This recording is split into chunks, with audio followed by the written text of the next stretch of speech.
பல நேரங்களில் நம்முடைய மனதை நாம் அமைதிப்படுத்திக் கொள்ளாமல் நாம் நம்முடைய குழந்தைகளுடைய வார்த்தைகளை புரிந்து கொள்ள முடியாது.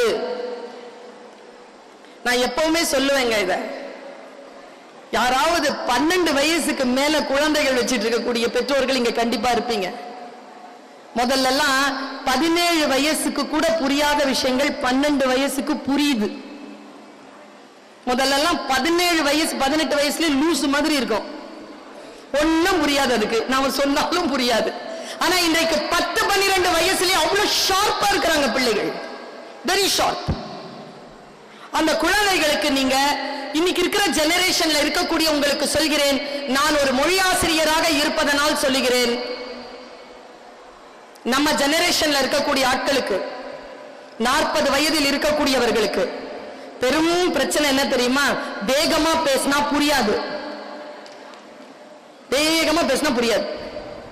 இன்னைக்கு இருக்கக்கூடிய குழந்தைகளுக்கு ஸ்லோவா பேசினா பிடிக்காது, ஃபாஸ்டா பேசணும், வேகம். இத்தனோண்டு விஷயத்தை ஏமா ரப்பர் மாதிரி இழுத்து சொல்ற? ஷார்ட்டா சொல்லு,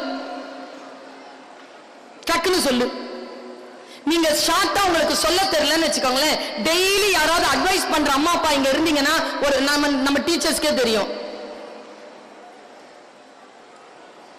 நான் ஸ்கூல்ல கூட டீச்சரா இருக்கலாம் மேடம், நான் பிஎட் பண்ணியிருக்கிறேன் ரெகுலர்ல.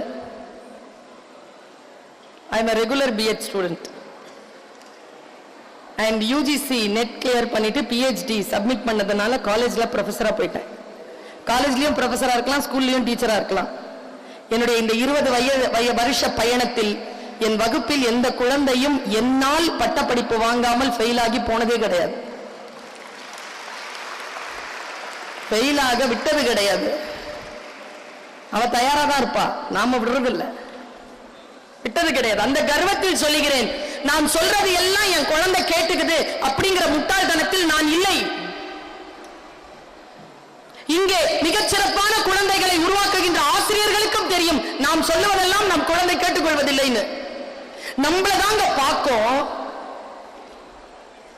இப்படிதான் பார்க்கும் கிளாஸ்ல. அது எத்தனை கிலோமீட்டர்ல இருக்குன்னு நம்ம அந்த கண் பார்வையினுடைய பால்ஸ் இருக்குல்ல, அது அசைறதுலயே கண்டுபிடிச்சிடலாம். இது கிளாஸ்ல இல்ல, இது 300 கிலோமீட்டர் அங்கால இருக்குன்னு அதனுடைய கண் பார்வையிலே தெரிஞ்சுக்கலாம். 45 குழந்தைகள் இருந்தால் 45 குழந்தைகளுக்கும் புரிகின்றது போல் வகுப்பெடுப்பவர் தான் ஆசிரியர். நாங்க அவ்வளவு கஷ்டப்படுறோம், நீங்க ஒத்தையால தானே வச்சிருக்கிறீங்க ஒரு ஆளு.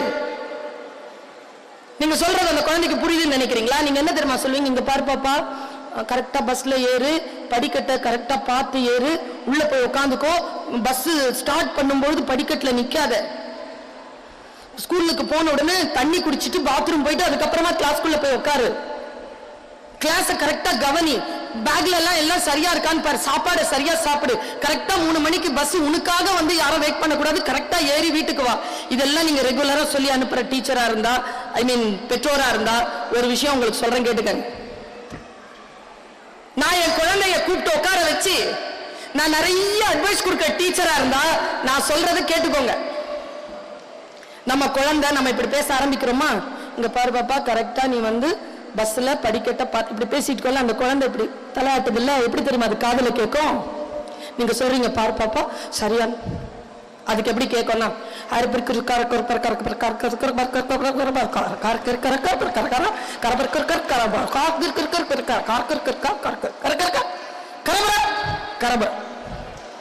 பாயம்மா சொல்லிட்டு போயிடும். நாம என்ன நினைப்போம், நாம சொல்றதெல்லாம் புள்ள கேட்டு பட்டொலி வீசி பறந்து வரப்போகுதுன்னு நினைப்போம். அப்படிலாம் ஒண்ணும் கிடையாது. குழந்தைகளுடைய ஆன்மாவில் ஒலிக்கக்கூடிய ஓசைகளை அறிந்து அந்த மொழியில் பேசக்கூடிய ஆசிரியர்களும் பெற்றோர்களும் தான் ஜெயிக்கிறார்.